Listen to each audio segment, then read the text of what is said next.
வணக்கம். நம்ம இன்னைக்கு நற்றிணையில 92வது பாடல் பார்க்க போறோம். 3 பாடல்கள் பார்க்கலாம். பாலை, குறிஞ்சி, நெய்தல். அதே மாதிரி ஒரு 3 திணை வருது. இன்னைக்கு வேற வித்தியாசமான திணைகள். இது பாலை திணை. இது பாடல் ஆசிரியருடைய பெயர் தெரியல.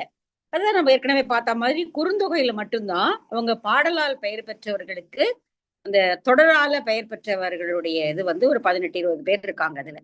பட் நற்றிணையில அவங்க தொகுத்தவர்கள் அந்த முயற்சி எடுக்கல. சோ ஆசிரியர்கள் இல்லாத பாடல்கள் ஆசிரியர்கள் இல்லாதவர்களாகவே அப்படி நின்று போச்சு. இது ஒரு அழகான பாட்டு. இந்த பாட்டுல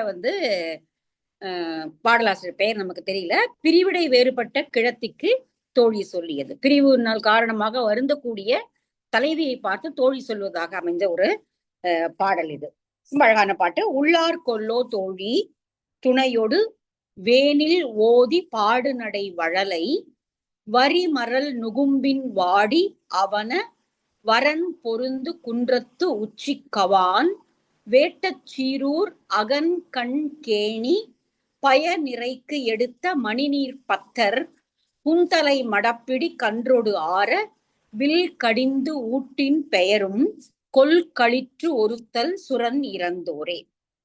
சுரன் பாலை வழியாக இப்பொழுது போயிருக்கக்கூடிய தலைவன் இந்த காட்சிகளை பார்க்கும் பொழுது இதை என்னை நினைத்து பார்ப்பானா அப்படின்னு சொல்ற மாதிரியான ஒரு பாடல். ரொம்ப அழகான ஒரு காட்சியை இந்த பாட்டு காட்டுது.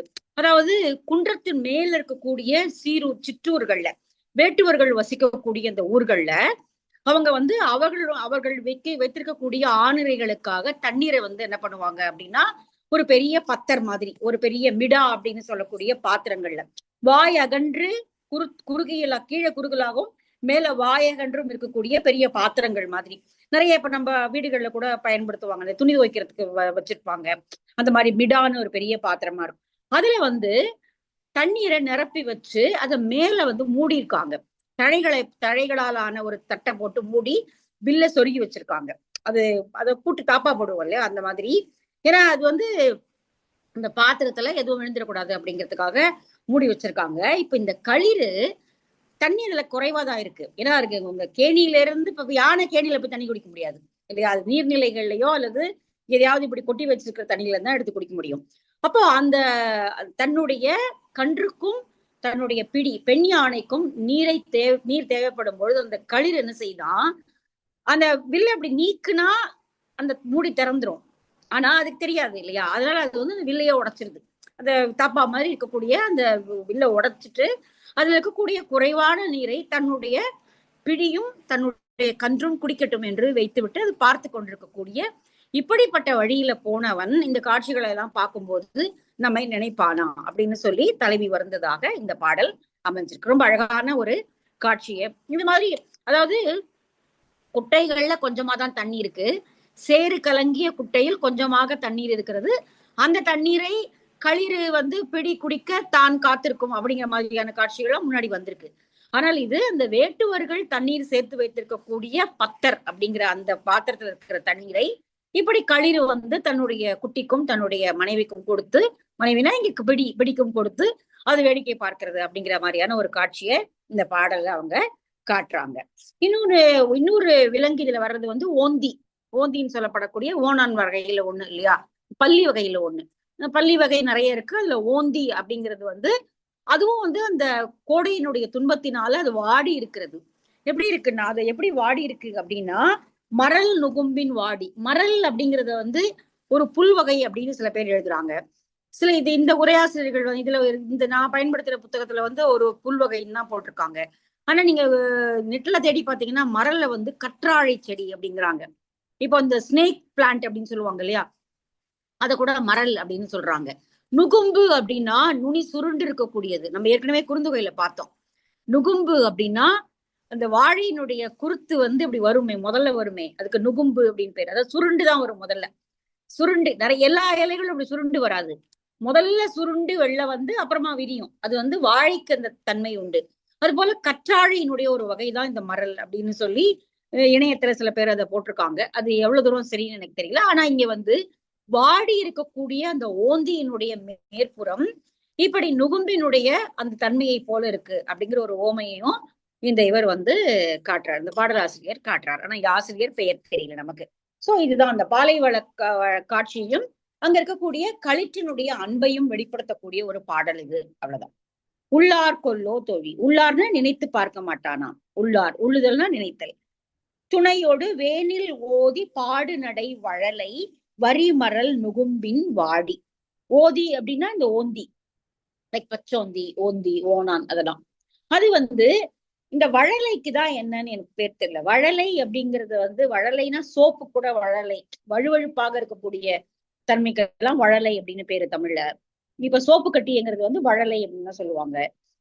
ஆனா இங்க வழலை அப்படிங்கிறதுக்கு என்ன பொருள்னு தெரியல. மேபி பின்னாடி இந்த எதிர்க்கக்கூடிய இதுலயும் அது தெரியல வழலை அப்படிங்கிறதுக்கு.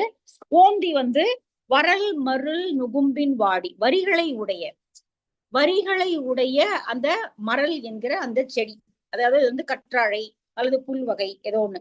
ஆனா பாம்பு ஸ்னேக் பிளான்ட்னு சொல்லப்படக்கூடிய அந்த கற்றாழை வகை இப்படி கோடு கோடாதான் இருக்கும். நீங்க பாத்துருக்கலாம்.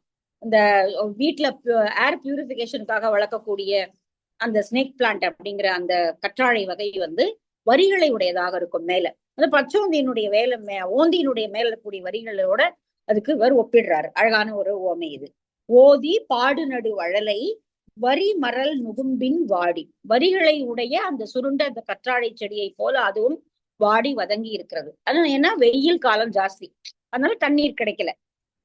அவன அதே அந்த இடத்துல வரன் பொருந்து குன்றத்து உச்சி கவான். வரன் பொருந்து இருக்கக்கூடிய, அதாவது வறட்சியுடைய அந்த குன்றத்தினுடைய உச்சியில மேல இருக்கக்கூடிய சீரூர்கள்ல, அது குன்றத்தின் மேல அந்த குறவர்களும் வேட்டுவர்களும் வசிக்கிறார்கள். அவர்கள் அந்த தங்கள் வீட்டுல இருக்கக்கூடிய ஆணிரைகளுக்கோ அல்லது விலங்குகளுக்கோ தண்ணீர் வேண்டும் அப்படிங்கிறதுக்காக கிணறுகள்ல இருந்து, அந்த கிணறுகளும் ரொம்ப பெரிய செழிப்பானதா இருக்க வாய்ப்பில்லை, ஏன்னா வறட்சியான குன்று அப்படின்னு சொல்றான். அந்த தண்ணீரை கொஞ்சமா எடுத்து சேர்த்து வைத்து மணிநீர பத்தர், கொஞ்சம் கலங்கி இருக்கக்கூடிய அது நீர் தான் அது.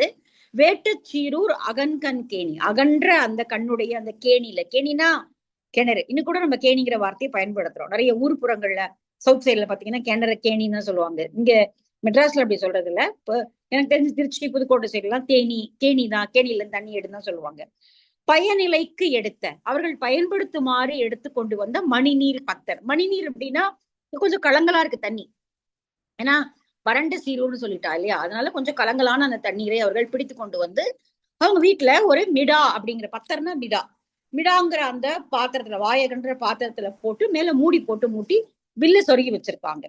புன்தலை மடப்பிடி கன்றோடு ஆற, அந்த தண்ணீரை குடிக்க வேண்டும் என்பதற்காக அந்த வில் கடிந்து ஊட்டின, அந்த வில்ல உடைச்சு எடுத்துட்டு அந்த மூடியை திறந்துட்டு அந்த களிறு தன்னுடைய பிடிக்கும் கன்றுக்கும் அந்த நீரை அருந்த செய்கிறது. பெயரும் கொல்களிற்று ஒருத்தல் சுரநிறந்தோரே. கொல்லக்கூடிய தன்மையுடைய களிறது, ஆனால் அது தன்னுடைய குடும்பமாகிய பிடிக்கும் கன்றுக்கும் எவ்வளவு அழகா அது தண்ணீரை ஊட்டியது கூட்டிக் கொண்டு போகிறது.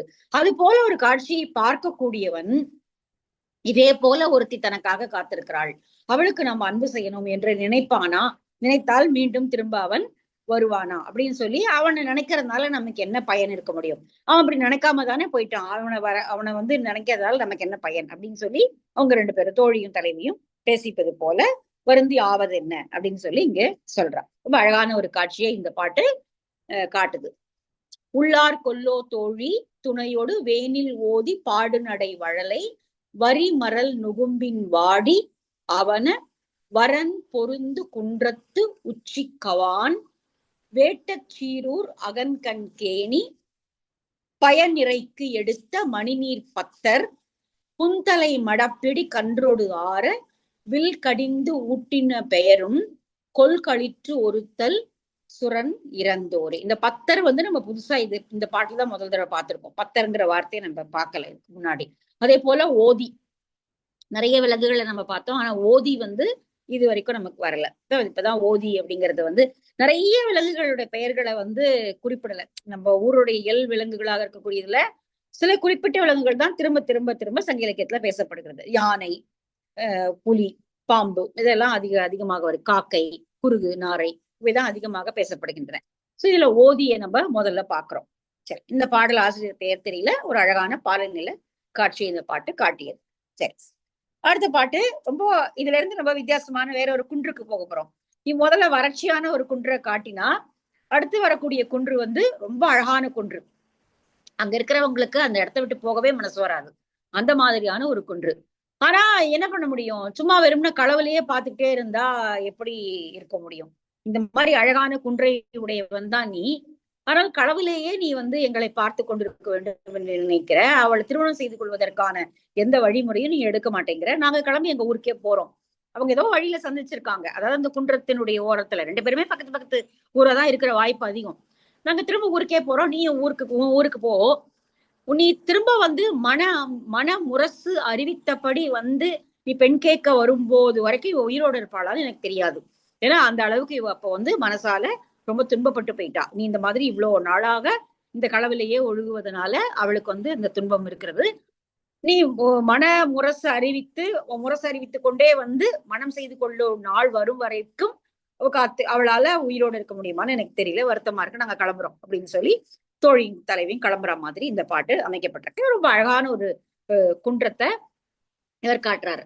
அதாவது அப்ப குன்றம் தான் அழகு, குன்றம் தான் வளமையானது, யாருக்கு எல்லோருக்கும் பயன் தரக்கூடியது. ஆனால் தலைவன் அந்த ஊரை சேர்ந்த தலைவனுக்கு அந்த குணம் இல்லையே, இந்த ஊரோட குணம் உனக்கு இருக்கும்னு பார்த்தா அதுவும் இல்லையே அப்படின்னு சொல்ற மாதிரி இந்த பாடல் இருக்கு. மலையனார், மலையை பற்றி எழுதிய மலையனார் அப்படிங்கிறதே இந்த ஆசிரியருடைய பெயர். பிரசம் தூங்க பெரும் பழம் துணர வரை வெள்ள அருவி மாலையின் இழித்தர கூலம் எல்லாம் புலம்புக நாளும் மல்லற்று அம்ம இம்மழை கெழு வெற்பு என பிரிந்தோர் இறங்கும் பெருங்கல் நாட செல்கம் எழுமோ சிறக்க நின் ஊழி மருங்கு மறைத்த திருந்து இழை பனைத்தோள் நல்கூர் நுசுப்பின் மெல் இயல் குறுமகள் பூந்தாள் ஆகம் நானட வருந்திய பழங்கண் மாமையும் உடைய தழங்கு குரல் மயிர்கண் முரசினோரும் முன் உயிர் குறி எதிர்ப்பை பெறல் அருங்குரைத்தே. முதல்ல வரக்கூடிய 5 வரி அவனுடைய மலை நாட்டை பற்றிய வர்ணனை. ரொம்ப அழகான மலைநாடு. பிரசம் தூங்க, பிரசம்னா தேன் அடைகள், எல்லா மரங்கள்ல தேன் அடைகள் அப்படியே தொங்கிக் கொண்டிருக்கின்றன. தூங்குதல்னா தொங்குதல். பெரும் பழம் துணர, துணரனாலும் தொங்குறது தான். பெரிய பெரிய பலாப்பழங்கள் தொங்கிக் கொண்டிருக்கின்றன. அங்க நிறைய மரங்கள் தோறும் பழங்கள் பெரும் பழம்னா இங்க பலாப்பழத்தை தான் குறிக்கும். ஏன்னா அதுதான் பெரிய பழம் இருக்கிறதுலயே.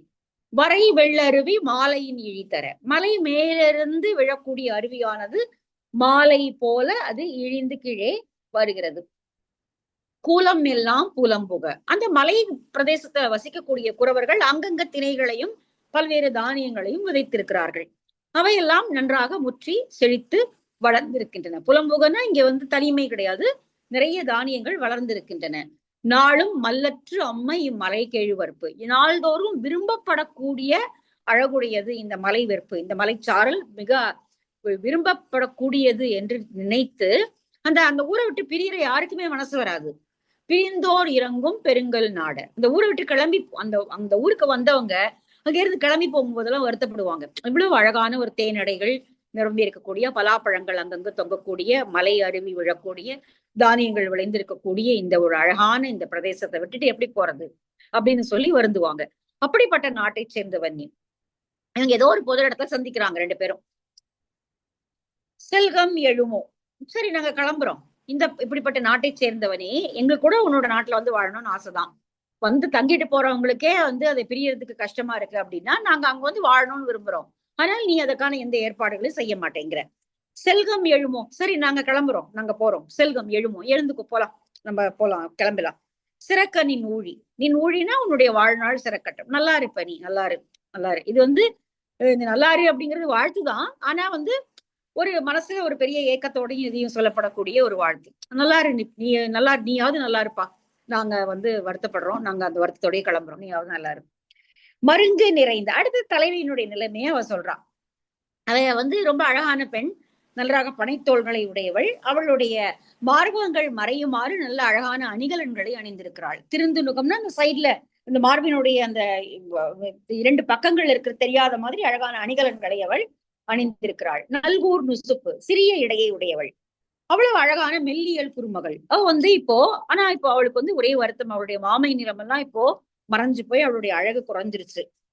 அவளுடைய அழகான மார்பகங்கள் இப்பொழுது தொய்ந்து வருத்தத்தினால வேதனைப்படக்கூடியதாக இருக்கின்றன. இப்போ நாங்க கிளம்பி ஊருக்கு போறோம், நீ எப்ப வருவியோ தெரியாது. நீ வந்து முரசு அறிவித்து மணநாளை அறிவித்தபடி நீ வரக்கூடிய நாள் வரைக்கும் இவ உயிரோட இருப்பாளான்னு எனக்கு தெரியாது. ஆனா நாங்க கிளம்புறோம், என்ன பண்றது அப்படிங்கிறா. அதுதான் இந்த வரி. மருங்கு மறைத்த திருந்து இழை பனைத்தோள். மருங்கு மறைத்த திருந்து இழை, அந்த மார்பாங்களுடைய அந்த இந்த பக்கங்களை எல்லாம் மறைக்கக்கூடிய அளவிற்கு அழகான அணிகலன்களை அணிந்தவள். படைத்தோள், முகிலை போன்ற அழகான தோள்களை உடையவள். நல்கூர் நுசுப்பு. நல்கூர்னா வறுமை. வறுமை அப்படிங்கிறது வந்து இந்த இடத்துல வறுமையான இடுப்பு அப்படின்னா சின்ன இடுப்பு, பெரிய இடுப்புல சின்ன இடுப்பு. மெல்லியல் குறுமகள், மென்மையான இயல்பை உடையவளாகிய குறுமகளாகிய தலைவி. பூந்தாழ் ஆகம் நானட வருந்திய, நாணத்தினால் வருந்தி அவளுடைய மேனி அழகு இப்பொழுது குலைந்து போயிருக்கிறது. பழங்கண் மாமையும் உடையை. பழங்கண் மாமாவுக்கு முன்னாடி இருந்த அழகான அந்த மாமை நிறமும் இப்போ அவளுடைய விட்டு நீங்கி விட்டது. தழங்கு குரல் மயிர்கண் முரசினோரும். மயிர்கண்ணா அந்த முரசு, மயிர் போர்த்தப்பட்ட அந்த கண்ணையுடைய கருப்பு நிறமான அந்த கண்ணையுடைய முரசை அறிவித்து மணநாளை அறிவிப்பது அப்படிங்கிறது வழக்கம். அந்த மணமுரசு அப்படிங்கிறது நம்ம முன்னாடி ஒரு இதுல ஒரு புறநானூறு பாட்டுல வரும். ஓரில் நெய்தல் கரங்க, ஒரு வீட்டுல வந்து மண முரசு அறிவிக்கிறாங்க, இன்னொரு இடத்துல இறப்பினுடைய முரசு. இந்த உலகம் இன்னாதம்ம இவ்வுலகம் இனிய காண்காது இயல்பினர்தோரை அப்படின்னு திருமணத்தை முரசு அறிவித்து தெரிவிப்பது வழக்கம். சோ இங்க வந்து உயிர்குறி எதிர்ப்பை பெறல் அருங்குரைத்தே மயிர்கண் முரசினோரும். நீ ஒருவேளை நாங்க ஊருக்கு கிளம்புறோம், நீ ஊருக்கு போற, நீ எப்போ உன் தமர்கிட்ட சொல்லி எங்கள் தமரிடம் பேசி மணநாளை அறிவிப்பாயோ தெரியாது. அப்படி நீ அறிவிக்கிற நாள் வர வரைக்கும் உயிர் குறி எதிர்ப்பை பெறல் அருங்குரைத்தே. இவளுடைய உயிர் இவளுடைய உடலில் தங்குமா என்பது சொல்ல முடியாத ஒன்று. அவ்வளவு நாள் உயிரோடு இருப்பாளான்னு எனக்கு தெரியல. அவ ஏற்கனவே வருத்தத்துல இப்போ மெலிஞ்சு தன்னுடைய பழைய அழகெல்லாம் குலைஞ்சு போனவளாக ஆயிட்டா.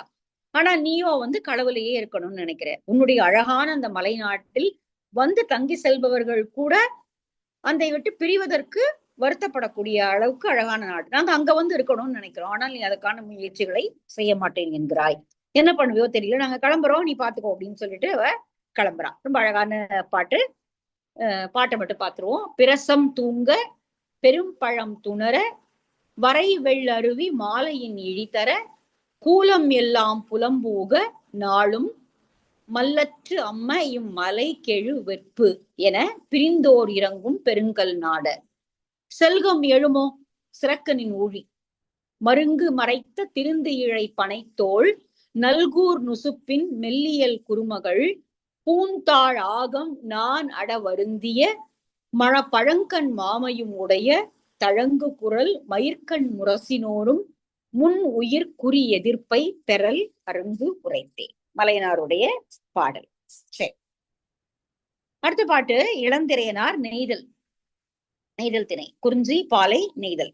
சரி, இந்த தலைவன் சிறைப்புறமாக இருக்கிறான், காத்து கொண்டிருக்கிறான். இப்ப தோழிகிட்ட வந்து தலைவி வந்து தோழிகிட்ட சொல்றான், நான் காமம் அதிகமாக காமமும் காதலும் அதிகமாகும் போது அதை வெளியே சொல்றது அப்படிங்கிறது என்னை இது வருத்துகிறது, இந்த காமம் என்னை வருத்துகிறது, என்னை இந்த காதல் வருத்துகிறது அப்படின்னு சொல்றது ஆண்மகனுக்கு இயல்பானதாக அமையலாம். ஆனால் பெண்ணாகிய நான் அதை எப்படி சொல்ல முடியும் வெளியில? கனவுல அவன் வருவதை போல நான் கனவு காண்கிறேன், கனவில் அவனோடு சேருவதை போல நான் கனவு காண்றேன். அந்த கனவுல காண்ற காமம் என்னை மிக வருத்துகிறது. அந்த வருத்தத்தை நான் சொல்லவும் முடியாது வெளியில. இது இப்படி போய் ஒரு பெண் பேசுவாளா அப்படின்னு என்னை எள்ளி நகையாடுவார்கள். அதனால என்ன செய்யறது அப்படின்னு எனக்கு தெரியலையே அப்படின்னு சொல்லி, ஆனால் தன்னுடைய மார்பு இப்படி ஒருத்தியை வருத்துகிறது அப்படின்னு புரிஞ்சுக்க கூட முடியாத ஒருத்தன்கிட்ட போய் நம்ம என்ன எதிர்பார்க்க முடியும், என்ன சொல்ல முடியும் அப்படின்னு சொல்லி தலைவி சொல்வதாக இந்த பாடல் அமைஞ்சிருக்கு. இளம் திரையனார் எழுதிய பாடல், நெய்தல் திணை பாடல். நோய் அலை கலங்கிய மதன் அழி பொழுதில் காமம் செப்பல் ஆண்மகற்கு அமையும். யானே பெண்மை தட்ப நுண்ணிதின் தாங்கி கைவல் கம்மியன் கவின் பெற கழா மன்னா பசுமுத்து ஏய்ப்ப குவி இனர் புன்னை அரும்பிய புலவு நீர் சேர்ப்பன் என்ன மகன் கொள் தோழி தன்வையின் ஆர்வம் உடையராகி மார்பு அணங்குணரை அறியாதோனே. மார்பு அணங்குறுனரை, அழகா இருக்குல்ல வார்த்தை பதம், இந்த பதம் அழகா இருக்கு. மார்பு அணங்குறுத்தல். அணங்குறுத்தல், அணங்கு அப்படின்னா வருத்துகின்ற தெய்வம். பெரும்பாலும் அது பெண்ணுக்கு தான் சொல்லுவாங்க. அணங்கு போன்றவள் அவள்னு தலைவன் நிறைய இடங்கள்ல தலைவியை பத்தி சொல்லியிருக்கிறத நம்ம பார்த்திருப்போம். அணங்குனா வருத்துகின்ற தெய்வம். ரொம்ப அழகா இருக்கும். ஆனா அது அது அது கிட்ட போயிட்டோம்னா அது நம்மளை வருத்த ஆரம்பிச்சிடும், அது நம்மளை பீடிச்சுக்கும். இப்ப இந்த யட்சின்னு சொல்லப்படுறது, யட்சின்னு மலையாள கதைகள்ல சொல்லப்படக்கூடிய ஜெயமோகன் அடிக்கடி யட்சியை பத்தி நிறைய கதைகள் எழுதியிருக்காரு. ரொம்ப அழகானது, ஆனா பிடிச்சிக்கிட்டா விடாது. அதுதான் அணங்குன்னு கூட. மார்பு அணங்கு உருநரை. பெரும்பாலும் அது ஆண் தான் பெண்ணை பார்த்து சொல்லுவான். இந்த பாட்டுல வித்தியாசமா ஒரு பெண் ஆணை பார்த்து, அவன் மார்பு அணங்கு உறுதலை போல என்னை வருத்துகிறது. அவனோட மார்பில துயில வேண்டும் என்பதுதான் என்னோட ஆசை. ஆனா அது நடக்காது போல இருக்கு.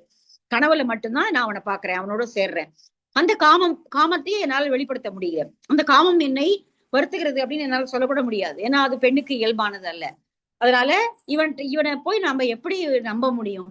இவன் எந்த மாதிரியான ஒரு ஆளு, இந்த மாதிரி என்னோட துன்பத்தை கூட அறியாத இவன் என்ன மாதிரி ஒரு ஆள் இவன் அப்படின்னு சொல்லி தலைவி ரொம்ப வருத்தத்தோட சொல்றான். நோய் அலை கலங்கிய மதன் அழி பொழுதில். நோய் அலை கலங்கிய காதலாகிய நோய், காம நோய் அல்லது பிரிவு நோய், வேணா வச்சுக்கலாம். நோய் அலை கலங்கிய மதன் அழி பொழுதில். மதன் அப்படின்னா அழகு அப்படின்னு ஒரு பொருளும் உண்டு, வலிமை அப்படிங்கிற ஒரு பொருளும் உண்டு. ரெண்டுமே நம்ம இந்த இடத்துல பொருத்தி பார்த்துக்கலாம்.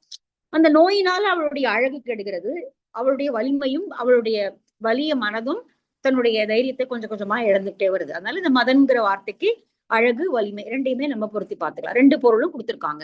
காமம் செப்பல் ஆண்மகற்கு அமையும். ஐயோ நான் இப்படிலாம் கஷ்டப்படுறேனே, நான் இப்படிலாம் இருக்கேனே, காமம் என்னை வருத்துகிறதே. கையில் ஊமன் கையில் நம்ம குறுந்தொகையில ஒரு பாட்டு பார்த்தோம். கையில் ஊமன் கண்ணின் காக்கும் வெண்ணெய் உணங்கல் போல அப்படி அப்படி அப்படி சொல்றதெல்லாம் இருக்கு இல்லையா. ஒரு ஆண் வந்து என்னுடைய காமத்தை நான் எப்படி நிறுத்திக்க முடியும்? ஒரு கையில்லாத ஒரு ஊமையன் கண்ணால காப்பாத்துற வெவ்வரை முழங்கில வைக்கப்பட்ட பெண்ணை உருகுவதை போல என்னுடைய காமம் உருகுகிறது அப்படின்னு ஒரு ஆணால சொல்ல முடியும். ஆனால் பெண் எப்படி இதை சொல்ல முடியும்? சொல்லக்கூடாது அப்படிங்கிற இவ. யானே பெண்மை தப்ப நுண்ணுதின் தாங்கி. பெண்மையின் காரணமாக அதை நுட்பமாக அதை தாங்கி கொண்டு அதை வெளியிலயும் சொல்ல முடியாம உள்ளவே வச்சுக்கவும் முடியாம நான் வந்து இப்ப எப்படி இருக்கேன், என்னோட நிலைமை எப்படி இருக்கு அப்படின்னா, கைவல் கம்மியன் கவின் பெற கழா மண்ணா பசுமுத்து ஏய்ப்ப. ஒரு பசுமுத்து, அந்த முத்தை கைவல் கம்மியன், கை வேலைப்பாடுகளில் சிறந்தவனாகி ஒரு கம்மியன், நுண்ணிய வேலைப்பாடுகளை செய்யக்கூடிய கம்மியன்னா பொற்கொள்ளன் மாதிரி கை வேலைப்பாடு செய்யக்கூடியவர். அப்படிப்பட்ட ஒருவனுடைய கையில அது கிடைச்சா அந்த முத்தினுடைய மேல இருக்கக்கூடிய அழுக்குகளை எல்லாம் அவன் நீக்கி அதை அவன் ஒளிபெற செய்ய வேண்டும் இல்லையா. முத்து நம்ம அப்படியே ராவா கிடைச்சதை எடுத்து நம்ம அப்படியே மாலையா போட்டுக்க முடியாது. நம்ம கிடைக்கிற முத்துக்களை வந்து ஷேப்ல கொண்டு வருவாங்க, அது மேல இருக்கக்கூடிய அழுக்குகள் எல்லாம் எடுப்பாங்க முதல்ல. அப்புறம்தான் அது வந்து கவின் பெரும் ஒளி வீசக்கூடிய முத்தாக அது மாறும். இயல்பா அது இருக்காது. அது மேல இருக்கக்கூடிய அழுக்குகள் அந்த கசடெல்லாம் நீக்கி அந்த ஷேப் எல்லாம் வேற மாதிரி பண்ணிதான் அது உருண்டையான ஒரு ஒளி பொருந்திய முத்தாக அது ஆகும். அப்போ ஒரு கைவல் கம்மியின் கையில கிடைச்ச ஒரு முத்தை அந்த முத்து மேல இருக்கக்கூடிய மண் இந்த மாதிரியான பழுதுகளை எல்லாம் நீக்காம அவன் விட்டுட்டா எப்படி இருக்குமோ அது போல நான் இப்பொழுது ஒளி குன்றியவளாக இருக்கிறேன்.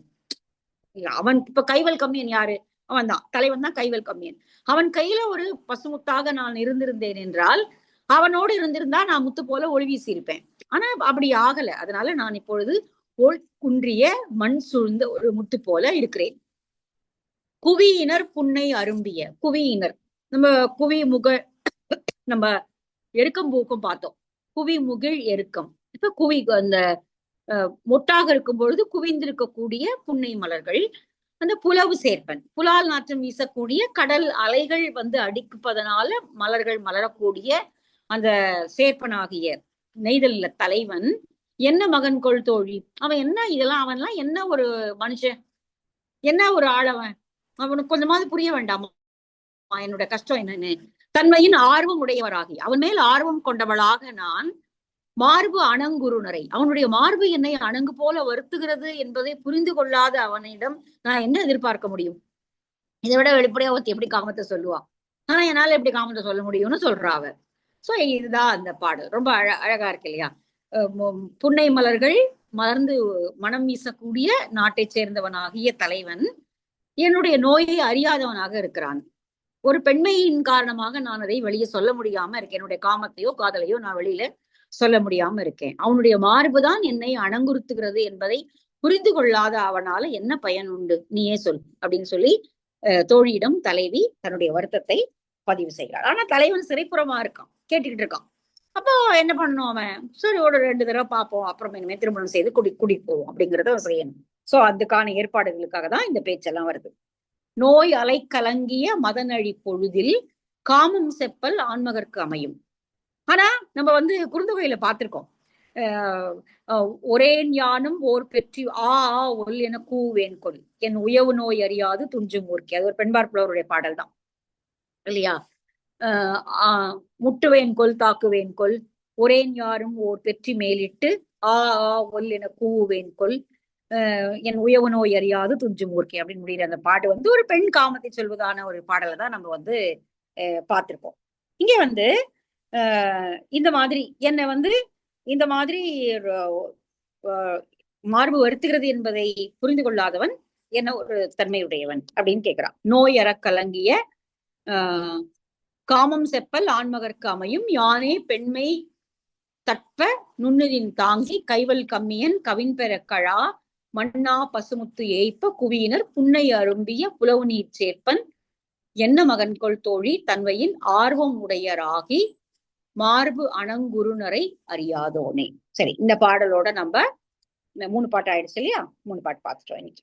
சரி, இதோட நம்ம இதை நிறுத்திக்கலாம். 95வது பாட்டு குறிஞ்சு நாளைக்கு வகுப்புல பார்க்கலாம்.